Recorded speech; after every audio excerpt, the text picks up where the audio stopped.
lupang ninuno.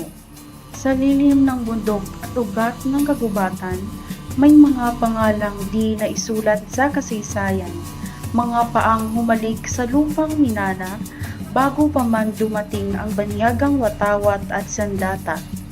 Kami ang tinig ng ilog at hangin, anak ng araw, ulan at pananim. Ngunit bakit sa sariling lupa kailangan pang makiusap para mabuhay ng payapa? Sinusukat ang gubat sa metro at kita, hindi sa dasal, alaala at kultura. Pinipilas ang bundok, tinatawag na kaunlaran, habang winawasak ang aming kinabukasan.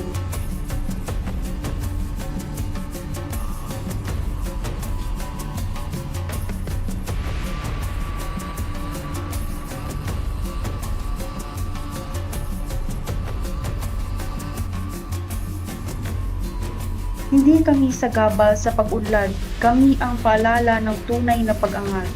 Paggalang sa lupa, sa buhay, sa ugat, sa karapatang matagal ang dapat igalang. Pakinggan ang awit ng aming lahi, hindi ito panagboy.